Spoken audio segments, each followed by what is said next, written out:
За Америк их сургуулиуд руу өргөдөл илгээж байгаа. Одоо 10-11 дугаар анги, 12 дугаар анги gap year авч байгаа дүүнэртэй. Зөвлөд имжлэгийг хийж байна. За тэгэхээр имжлэг дээр хэдүүлээ та нарт хэрэгтэй байгаа сэтгэл зүй болон энэ одоо юуны асуудал гэж байгаа. Одоо хүний сэтгэлгээний асуудал гэдэг зүйл байдаг тийм ээ. Тэгээд ердөөсөө чи яг амжилтанд хүрэх үгүй юу, хүссэн сургуультай орох үгүй юу, хангалттай тэтгэлэг авах үгүй юу, за эсвэл тэр шалгалтууд дээр өндөр оноо авах үгүй юу гэдэг бол ердөөсөө ганцхан зүйлээс л шалтгаалж байгаа. Чамд зөв итгэл үнэмшлүүд нь байна уу? Чамд зөв одоо төлөвлөгөө байна уу? Чамд зөв одоо mindset гэдэг зүйлсүүд нь чамд байна уу?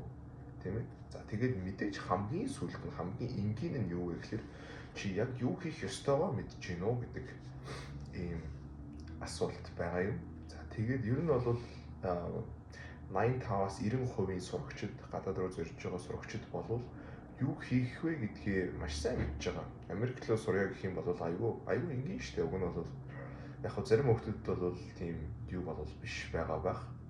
Одоо тийм тодорхой болвол бас биш байгаа байх. Би зүгээр баг 1 минутанд л багцлаад хэлэх юм бол нэгдүгürt чи Америк руу явах гэж байгаа international буюу олон улсын хүмүүстэд тэтгэлэг олгодог юунуудыг яана сургуулиудыг олж судална тийм ээ. Өмнө нь Монгол хүмүүсийг авч ирсэн юм уу үгүй юм уу, олон улсын international хүмүүстэд тэтгэлэг олгодог юм уу үгүй юм уу гэдгийг нь харлаа тийм ээ. За тэгээд нэг 20-30 30-аас 40 за хэрэгтэй гэх юм бол 50 яриад идэх баха. Тийм нэг 20-30 сургууль сонголоо тийм ээ. Надад хамгийн их боломжтой байгаа сургуулиуд, топ сургуулиуд, дундад сургуулиуд миний safety choice гэдэг тийм ээ сургуулиудаа сонголоо. За тэгээд сургуулиудаа сонголоо, сургууль болгоно руу мэдээж цаг тухай бүрд өргөдлөө явуулах болно, гүйцэд сайхан бүтэн өргөдлөө явуулах болно. Тэгээд тэгээд сургууль болгон чи өөрсдийн гэсэн ондоо шалгууруудтай байгаа. Ондоо гэсэн өөрсдийн гэсэн чамаас хүсэж байгаа эссе, тодорхой материалууд байж байгаа. Тэр болгоныг нь бэлдэж өгөөд явуулна, тийм ээ. Одоо Нью-Йорк их сургууль руу би бол аплайдж яхад хідэн юу яажсэн санагдаж байна. NYU Шанхай руу аплайжсэн баха. Тэгэхэд бол нэлээд supplemental essay гэж байдаг. Тийм бусад сургуулийн хувьд бол тийм олон асуултууд асуухгүй байгаа шүү дээ. Тэгвэл зарим сургуулийн хувьд бол тийм supplemental essay чамаас асуудаг байх нэ. Тэгээд тэдгээр чи яаж хариулж ийн гэдгээс чинь ингээд ерөнхийд сургууль гаргаж ирээд тэгээ шийдвэр гаргадаг ийм хэсэг үг. За нэгдүгээрт, за хоёрдугаарт за тэгвэл сургуулаа судалчлаа. Тэгвэл одоо яах юм те? Сургуулаа сонгочлоо, 30 сургууль гаргаад ирлээ. За тэгээд дараачих нь бол мэдээж шалгалтын оноогоо авлаа. Тэгэл болоо. SAT дээр 1500 авлаа. TOEFL дээр 110 оноо авлаа. За тэгээд энэ хоёр шалгалтыг авчихсны дараа болвол биднэрт юу хэрэгтэй? Эссе бичих хэрэгтэй. Personal essay буюу 650 үгэнд өөрийгөө багтаасан, өөрийнхөө онцлогийг гаргаж ирсэн, өөрийнхөө түүхийг өгүүлсэн, чи яг хэм бэ? Чи ямар түүхтэй хүн бэ? Яагаад бид нэр чамайг одоо сонгох хэрэгтэй вэ гэдгийг одоо ерөнхийдөө бол ятхан үнэмшүүлсэн тийм ээ. Ятхан үнэмшүүлээд яг шаардлага байхгүй. Одоо би бол сурагчдаа юу гэж зөвлөдөг вэ гэхээр шал ондоо өнцгөөс зөвлөдөг. Тийм ээ, намайг аваач гэж орилох тусам гэж ятхан үнэмшүүлэх гэж оролдох тусам тэр хүмүүс илүү цаашаа холдон явуулдаг. Эсрэгээр нь намайг авахгүй бол авахгүй байна. Авсан ч болно, авахгүй байсан ч болно. Аль нь окей. За тэгээд гол нь би бол ийм хүн байна гэж гаргаад авчих. Энэ аюул одоо counter intuitive тийм ээ. Зарах гэж хичээхгүй байх тусам илүү сайн зарагддаг. Энэ одоо борлуулалтын хууль байгаа юм. Зарах гэж хичээх тусам тэр хүмүүс ингээд зүхтаах гэж оролддог болвол зарахгүйгээр чи зүгээр те өөрийгөө амар дөвлөхгүйгээр би бол зүгээр ийм хүн байгаа гэл ингээд тавиад өгчөнгөд яадаг вэ гэхээр эсэргээрээ бүр илүү чамруу яадаг гэсэн үг. одоо эсрэгээр бүр илүү чамруу хорхойсон тэр хүүхдүүдийг л илүү шунан дурлаж авдаг гэсэн үг. Тэгэхээр энийг бол бас та нар шууд эсэн дээр ашиглаж болно. Ерөнхий тийм ээ сэтгэлгээ өөрчлөнө гэсэн үг. Өөрийгөө зарах гэж оролдох гэж хичээхээ бол тэгвэл яаж би зарах гэж оролдохоо хичээхээ болох вэ гэдэг асуулт гарч ирж байгаа. Энэ айгүй энгийн. Энэ юу вэ гэхээр өөрийнхөө сэтгэлгээг хомсдлын сэтгэлгээ биш, хангалуун сэтгэлгээ рүү шилжүүлж байгаа. За ялгаа нь юу вэ гэхээр одоо дүүнэртээ тайлбарлаж өгөхөд болвол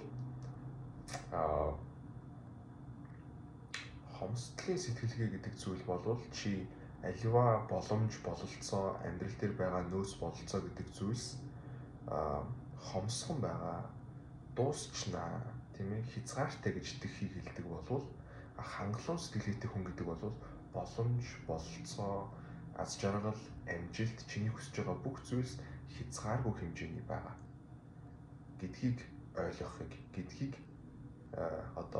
гэдэг хандлагыг хэлдэг. Тэгээд энэ хандлагатай байхад тийм ээ чамд итгэлийг өгөх, чамайг хүсэж байгаа, чамайг сургууль дээр байлгахыг хүсэж байгаа, зорж байгаа тийм ээ чиний орон зайгаар дутагдах сургуулиуд хязгааргүй хэмжээнд байгаа гэдгийг чи харж чадах уу? Энэ бол дөвөөлөлт биш, энэ бол зөвхөн худлаа зүйл биш. Чи юунуудыг хайгаад үз. Хэдэн сургууль Америкт байна. Хэрэг тэтгэлэг байна. Ямар том эдийн засаг байна тийм ээ. Тэгээд энэ нийгэмдэр тийм ээ одоо болохгүй зүйлсүүд ингээд илэрч байгаа тийм зүйлсээр дүүрэн байгаа энэ хорвоо ертөнцийн эрдэм номын араас явж байгаа хүмүүс ямар хэрэгтэй байна вэ гэдгийг зүгээр ингээд гараад харчих. Магадгүй 10 жил байхад бол энийг харж чадахгүй байгаа дүүнер маань одоо ингээд тийм ээ сургуулаа төгсчихсөн Америкийн шилдэг 500 компани тэнцэн орчихсон яваа одоо ахаас нь хэлэхэд болвол хязгааргүй байгаа. Тэтгэлэг гэдэг зүйл хязгааргүй байгаа. Чамайг авахыг хүсэж байгаа яг чамаар дутагдах тийм ээ сургуулиуд ялангуяа Америкт бол хязгааргүй байгаа гэдгийг ойлгох хэрэгтэй. гэдгийг одоо ойлгох хэрэгтэй. Тэгж чадах юм бол чи сэтгэл зүйн шал ондоо төвшнөөс юугаа явуулах болно. Өргөдлөө явуулах болно. Тэгээд яг тэрнийхээ ч дайгаар чиний юу байх болно гэсэн үг. Одоо өргөдөл чинь амжилттай байх болно гэсэн үг байх нэ. За тэгвэл дараачих нь яах ёстой вэ гэхээр тийм ээ эсээгээ бичлээ шалгалтын оноогоо явууллаа. Тэгээд сургуулиуд руугаа илгээлээ. Тэгэл болчих. Ер нь бол айгүй энгийн. Маш энгийн, маш ойлгомжтой. Энэ дээр одоо чи стресстгий зүгээр болчих. Тийм ээ их айгаад тахаар зүгээр болчих. Мэдээж тэгж хэллээ гэд яачихгүй одоо шууд болохоо болчихгүй л дээ. Гэхдээ би ямар энгийн зүйл вэ гэдгийг нь чамд хэлж өгч байгаа гэсэн үг. Алхмууд нь маш ойлгомжтой. Одоо жинхэнэ асуудал хаана гарч ирдэг вэ? Тэгвэл явах одоо энэ зам нь айгүй энгийн юм байна шүү дээ. Тийм ээ? Амжилттай энэ юу болох сурагч болох, амжилттайгаар их сургуульд орох замнал нь айгүй тодорхой юм байна. Хүн болгон дагаад хийж болохоор юм байна. Болохоор юм байна гэж байгаас гэхдээ хүн болгон хийх үү гэвэл үгүй. Ялгаа нь хаана гарч ирж байгаа. Одоо энийг ах нь бодлоо л доо. Тэгээд хариултыг нь олсон. Хариулт нь бол хүүхдүүдийг ялгаж байгаа ганцхан л зүйл байна. Энэ нь одоо миний саяны тайлбарласан зүйлсүүдийг бүгдээрээ ойлгож байгаа. Бүгдээрээ л имжлэгнээс та нар үзэл за шалгалтын оноо авчих юм байна. Сургуулаа сонгочих юм байна. Хэл байхгүй бол хэлээ сурчих юм байна. Тийм ээ. Айгүй амархан ярьж байгааз. Гэхдээ мэдээж хэл сурна гэдэг чинь өөрөө ямар хөө юу вэ тийм ээ. Шалгалт саад тэр 1500 авах гэдэг чинь юу вэ тийм ээ. Хүн болгоны хийгээд идэг зүйл үгүй юу? Тэгвэл ингээд алхмууд нь ийм ойлгомжтой байгаа юм дээр яагаад 90% нь фейлдэд, 95% нь фейлдэд, 5% амжилттай байгаа. Одоо сая 2025 онд Ivy League-ийн 8 сургуульд яасан байгаа юм? 400 мянган гаруй загтал илгээснээс тэндээс 25 мянган сурагчийг 20 мянга ч үлээ хувлаад үзэх юм бол 5%-ийг л тэнцвүүлсэн байгаа. Ivy League 400 мянган аппликейшнээс 5% л тэнцсэн. Яагаад тийм байгаа бэ? Бүгдээрээ ямар алхмаар явахыг нь ойлгож байгаа шүү дээ. Бүгдээрээ яахыг нь мэдж байгаа шүү дээ. тийм ээ. Одоо ийм алхмуудаар явах юм бол ингээд орох юм байна гэдэг бүгдээрээ мэдж байгаа атал ягаад 95% нь фейлдэд байгаа. Тэнд гарч ирж байгаа цорын ганц ялгаа бол сэтгэлгээ байгаа. Хүүхдүүдийн бодож байгаа бодол. Сэтгэлгээ гэдэг сэдв дээр л анхан зүгээр дуусахгүй хэмжээний юм ярьж болж байна. Сэтгэлгээ гэдэг зүйлэн дээр саяны хангалуун сэтгэлгээ, хомсдын сэтгэлгээ гэдэг сэдв ороод ирж байгаа. Нэгдүгээрт. За хоёрдугаарт сэтгэлгээ гэдэг зүйлэн дээр юу ороод ирж байгаа?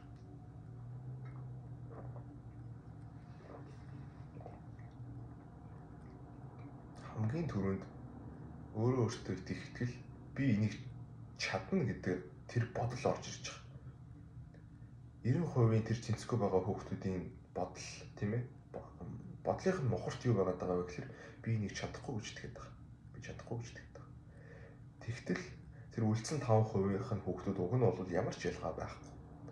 Ямар ч илүү юм уг нь бол байхгүй. Яг л адилхан гар хөлтэй адилхан явтай. Гэхдээ 95% хүүхдүүдний өөрсдөө юу гэж итгэдэг вэ гэхээр энэ хүүхдүүд надаас илүү гэж итгэдэг. Энэ хүүхдүүд миний мэдхүйг мэдж байгаа гэж итгэдэг. Энэ хүүхдүүд надад байхгүй юм байгаа гэж бодож идэг. Тэгтэл үгүй шүү дээ. Энэ бичлэгэн дээр чи орж ирсэн бол би чиний амийг аврах магадгүй тийм ээ аппликейшны чинь бүр ингээд тэтгэлэг авах уугүй тэнцвүүгүй юу гэдэг чинь шийдэх үз маш үнцэнтэй мэдлгүүдийг хуваалцъя. Тэр нь юу вэ гэхээр ямар ч ялгаагүй хүүхд болгон адилхан.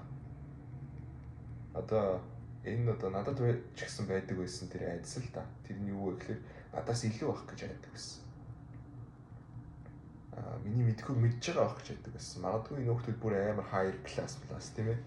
Дэлхийн тэр баячуудын хүүхдүүд ингэж аплай хийж байгаа. Магадгүй тэд нэр өөр байхаа гэж боддог тийм.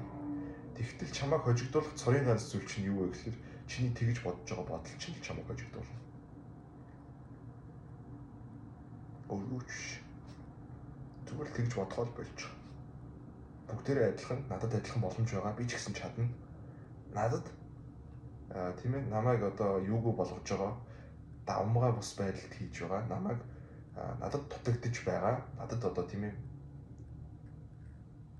тийм зүйл юу ч байхгүй гэдэгт итэг гэдгийг ойлго. Зүгээр адилхан гар хөлтэй адилхан хүүхдтэй штэ гэдгийг ойлго. Чи ч гэсэн адилхан байж чадна гэдгийг ойлго. Тэгээд Монгол хүүхдүүдийн хувьд бол энэ хаанаас гарч ирдэг вэ гэхээр маш том асуудлуудын одоо юу нь болвол үндс нь бол энэ гэр бүлийн хүмүүжил гэж байгаа бага наснаас чамайг өөртөө итгэлгүй болгож ирсэн зүйлсүүд гэж байгаа. Итгэлгүй болгож чамайг хүмүүжүүлсэн бол тэр чинь яг одоо гарч ирж байгаа. Гэхдээ яг одоо чиний хийх ёстой зүйл чинь юу вэ гэхээр яг л наадхаа даван туулах ёстой. Яг л наадхандаа салаавч гаргаад ийм зүйл байхгүй их ой. Би чадна гэдэг ганцхан зүйлийг л өөртөө хэлэх хэрэгтэй. Хэрвээ хийж чадах юм бол чи чадна. Ямар ч асуудалгүй өргөдлүүдээ бэлтлээ, шалгалтандаа оноогоо авлаа тэгэл яв. Бүрэн боломжтой. Энд би яг чи гэж хэлж байгаадаа хэнийг хэлж байгаа вэ гэхээр би яг чамайг хэлж байгаа. Окей. За өөр сэтгэл зүйн дээр хэдүүлээ ярилцах зүйл юу байгаа вэ гэхээр шүү дээ. Юу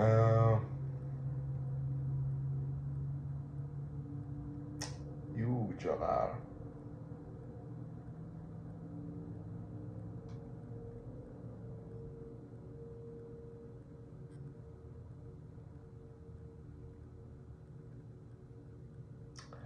Магадлал гэдэг зүйлийг ойлгох хэрэгтэй. Магадлал. За тэр нь юу вэ гэхээр хүн хизээ хожигддаг вэ гэхээр амьдрал гэдэг зүйл магадлал дээр тулгуурлаж явдаг гэдгийг ойлгохгүй үед.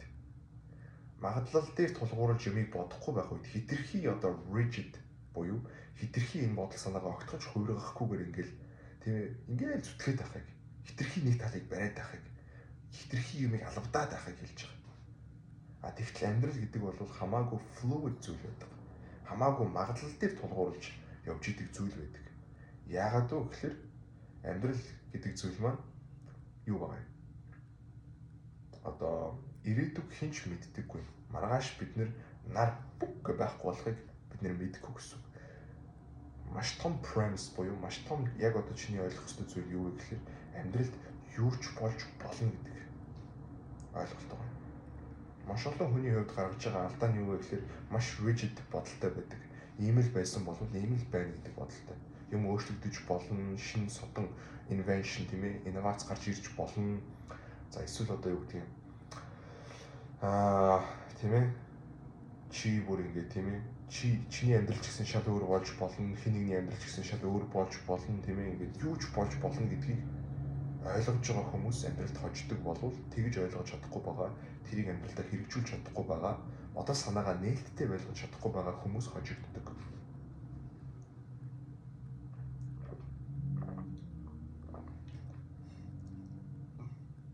Би чамаас асууя.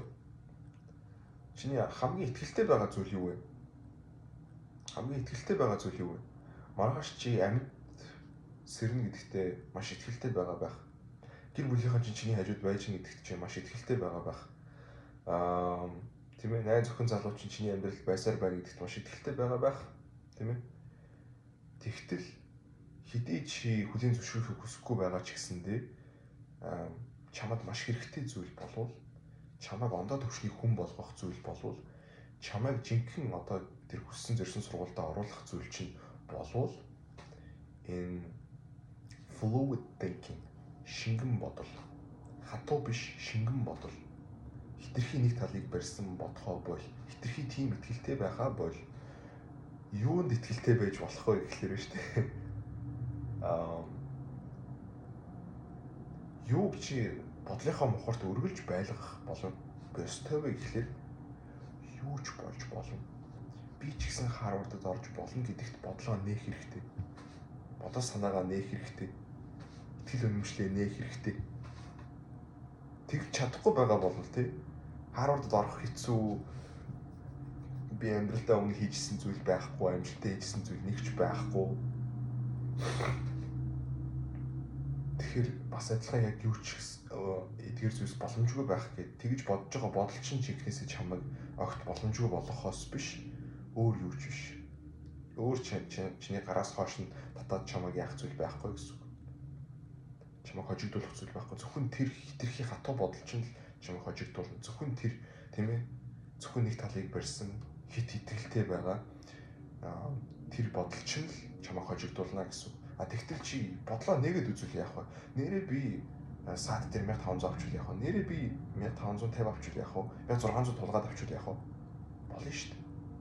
Нэрээ би TOEFL тулгаад авчвал яах вэ? Нэрээ би маш ганган эссе бичээд тийм ээ олон газараас ингээд зөвлөгөө тусламж аваад энэ дээр бүр хөрөнгө оруулаад, дасгалжуулагч менторшип хөрөнгө оруулаад тийм ээ хэрэгтэй номнуудыг нь уншаад, өдөр шөнөгүй бэлдээд 2-3 сар сайн ухаж хагаад янзын бүр час хийсэн жинхэнэ гоё эссе гаргаад ирвэл яах вэ?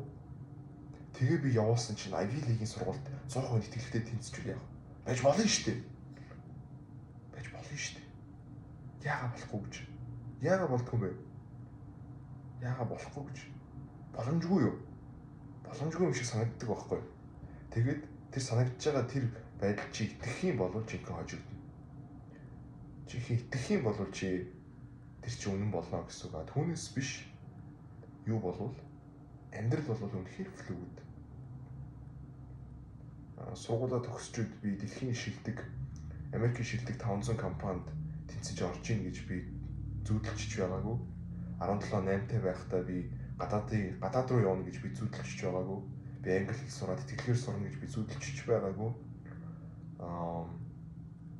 За тэгээд борлуулалтын мэрэгчлэр хамгийн анх эхэлж байхад би Америкийн үндэсний хэмжээнд 3-т жагсах хэмжээний тийм өндөр чадвартай борлуулагч болно гэдэгтээ би зүйдлчж байгаагүй. Гэхдээ би хизээч бас яаж байгаагүй вэ гэхээр өөрийгөө хорж байгаагүй.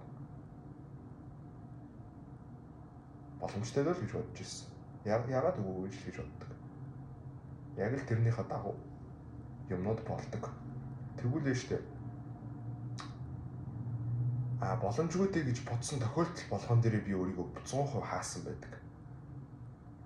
Хамгийн анх би Америкт ажилд орох боломжтой байна. Америк компанид тийм ээ, Америкийн шилдэг компаниудад Монголоос зүгээр ингээд тийм ээ зүгээр би чинь годомжинд сакс тоглодог байсан хөвчтэй. Би чинь зүгээр PC-д хондог байсан хөвчтэй. Тийм ээ. Ийм хөвгт тим компанид ингээд ажиллаад явчих боломжтой гэж би хизээч зүүдэлж байгаагүй. Тэгээд хизээ миний ам ангааж одоо нүд өрөө дээрээ гарч ирсэн бэ гэхлээр манай сургуулийн төгсөгч Америкийн шилдэг Amazon компанид тийм ээ инженерээр ажиллаж байгааг би хараад хамгийн анх миний нүд өрөө дээрээ гарч ирсэн. Би ангааж ирсэн гэсэн. Ийм юм байдгаа гэж би бодож ирсэн. Ийм юм байдгаа гэж би бодож ирсэн. Би бүр гайхчихсан. Би бүр анх яг тэр 1-р курсын хүүхэд би орж ирэл 9 сард илүү 10 сард хамгийн анх тэр залуутай ингээл танилцал тий ярьж байгаа шүү дээ. Тэгэхэд бол би анх удаага боломжтой байна гэдэг бодол орж ирж байгаа байхгүй. Боломжтой байна гэж би ойлгож байгаа байхгүй. Тийм жижигхэн хэмжээнд хүн сэтгэдэг байгааз энэ аягүй сонио. Яг ингээд нэг тийм шинэ хорвоо ертөнцид нэгдэж байгаа юм шиг тийм мэдрэмж байсан.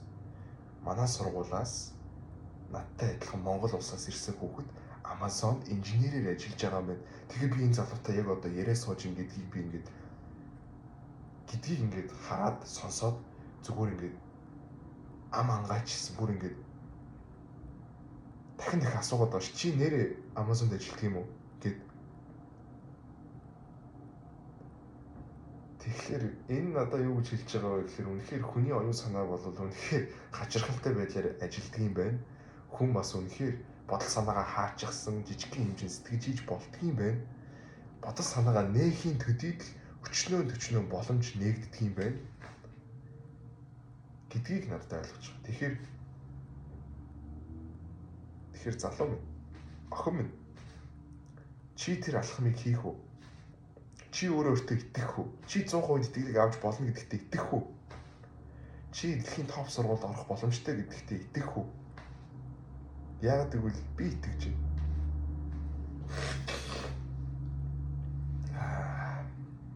Окей.